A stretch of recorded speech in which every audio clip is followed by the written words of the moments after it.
So for our next segment, we are talking about vacancy taxes. And before you shut off the episode or leave the video, if you own a home or rent a home or live anywhere, whether that's living in a home or rental unit, or if you don't have a house, this matters to you. This is important to you because you may not have heard, but I bet your wallet has, that we are facing a housing affordability crisis across the US. What? A what? Yes. Surprise, surprise. So on average, rent prices have increased by 8.85% per year since the 1980s, well outpacing wage growth. At this point, just 78% of renters pay in full and on time, which makes sense given that in 2020, 46% of American renters paid more than 30% of their income towards housing, with 23% of renters spending at least 50% of their income on housing.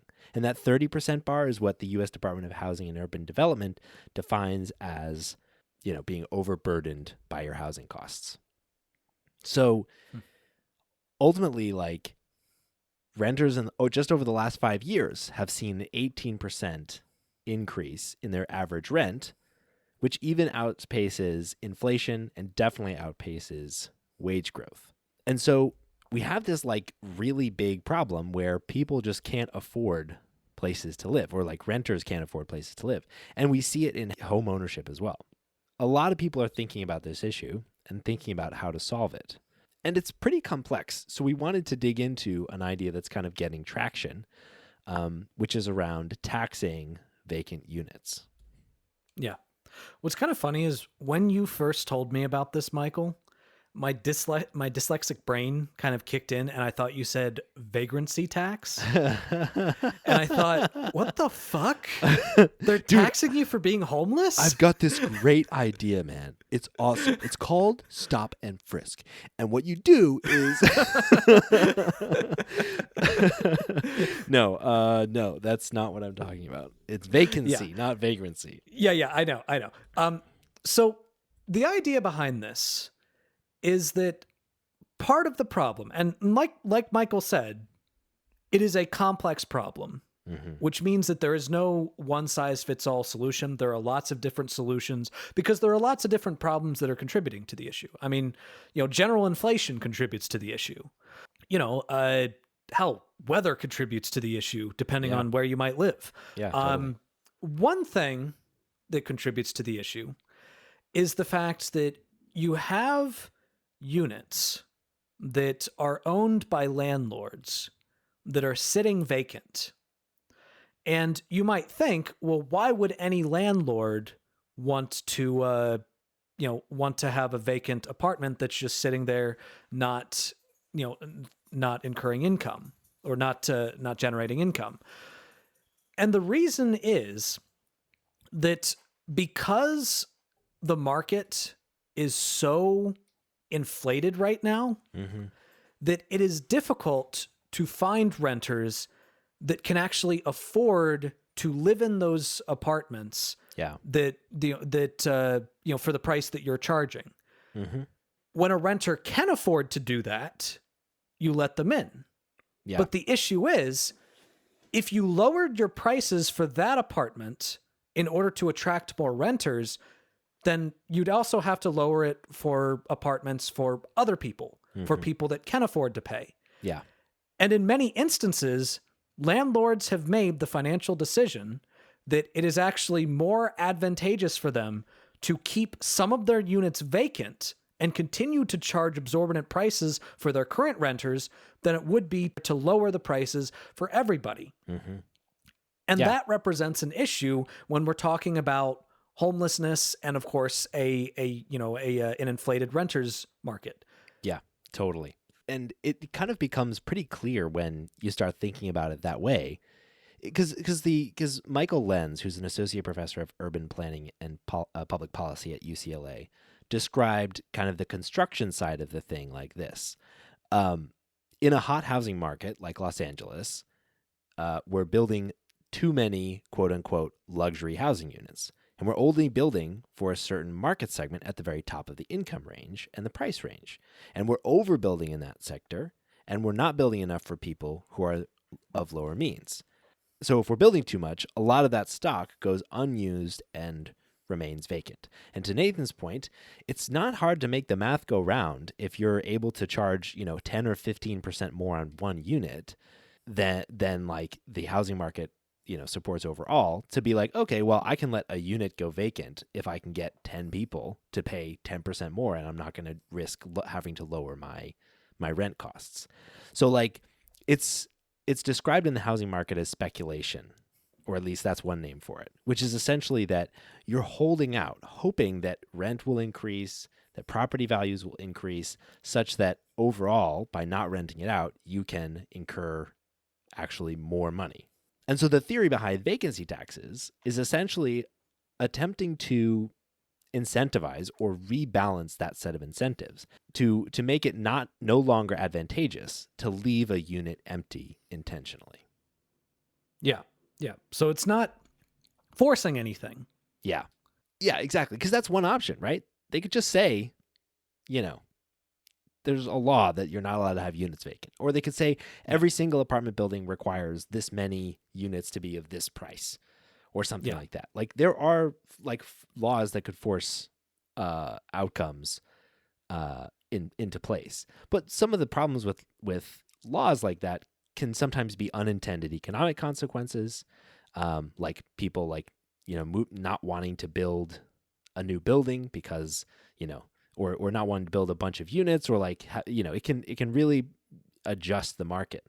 One of the good things about a vacancy tax is that, generally speaking, builders of new construction are not planning for their units to remain vacant. If they were, they would build a smaller building that's cheaper to build.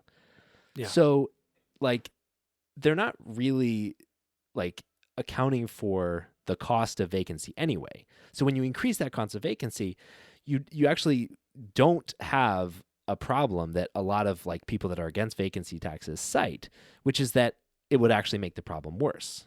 So people that are against vacancy taxes will say things like, the real problem with the housing market right now is that there isn't enough new construction, and there's overall just a shortage of available places to live.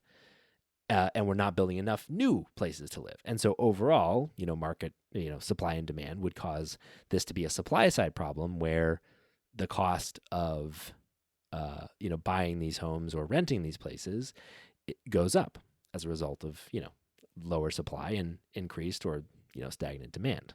And so they say that if you charge vacancy taxes, you're just going to increase the cost associated with building something.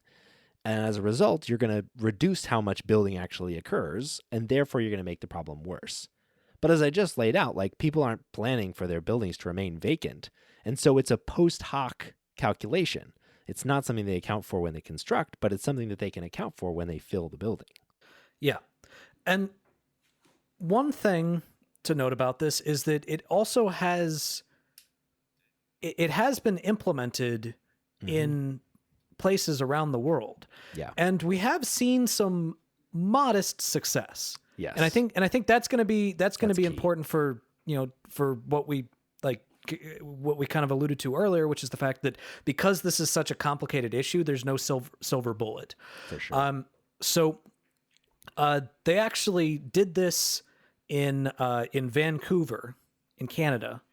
And after doing it, between the year of 2017 and 2020, the number of vacant homes went from 2,200 to 1,600. And furthermore, the idea behind the tax is you can use the revenue from that tax to basically try to offset other aspects of housing, other financial constraints of housing. So an analysis of the tax of another one in British Columbia found that within the greater Vancouver area, the tax revenue helped to add 18,000 rental units to the market. Mm-hmm. And that was between the year of 2019 and 2020. Yeah. So we've definitely seen some modest success. Now, Mm-hmm. to be clear, the thing that the main problem that this claims to solve is the problem with rental prices. Yes. Yeah. And so far, there hasn't been a lot of evidence that that particular area is actually being affected. Mm-hmm. Now, it has allowed for more rental units to be built, and it has reduced the number of vacant homes, or at least I should probably say, because so we don't get into the correlation versus causation debacle. Mm-hmm. These changes have coincided Yes. with each other. Yeah. I should probably say that these changes have coincided with each other, which means there's a very good chance that one did cause the other. Mm-hmm.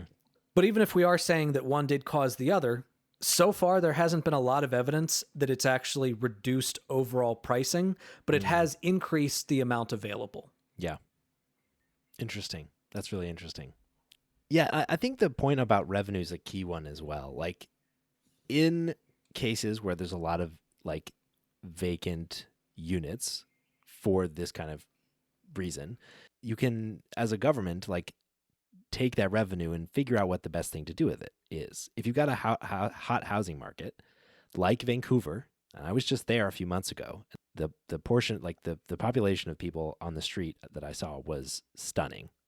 Yeah. It was like, it was perspective shifting. Similar in Los Angeles, you've got incredibly high prices and plenty of vacant properties, but yet people live on the street. And so like when you've got those combination of factors, you can take that revenue and go and put it into the housing market and invest in more low income housing or into, direct homes for people that don't have homes at that time.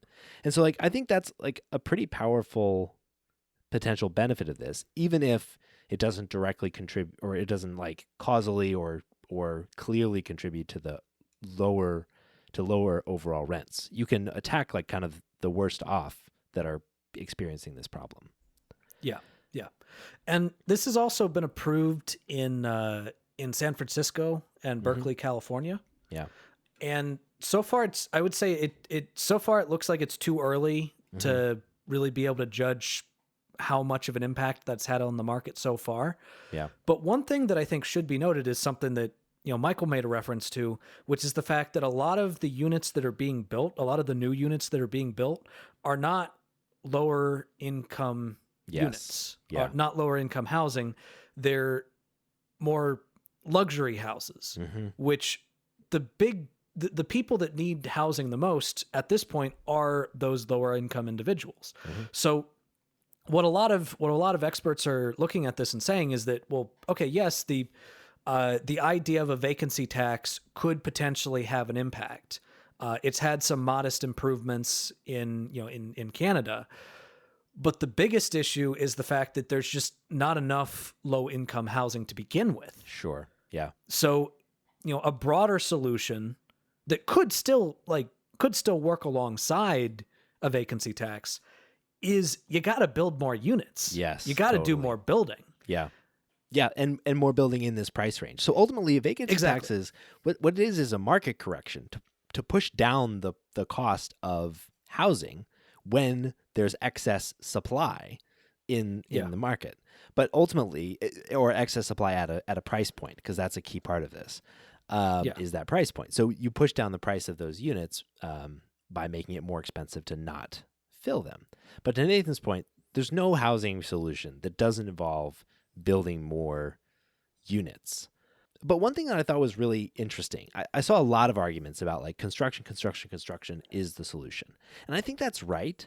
But I think like vacancy taxes can be a really useful part of the solution, because like if a counter argument, if the whole housing and affordability crisis is driven by the lack of sufficient construction, is basically saying, well, housing vacancy rates have gone down significantly, which they have. They were vacancy rate for rental units was about 10% in 2010. At the end of 2021, it was 5.6%. And in Q2 2023, so our last recorded data, it's at 6.3%, which is like not that high. That's actually like a pretty normal amount of vacant rental units. At the same time, though, that comes out to about 15 million vacant units as of last quarter 2023.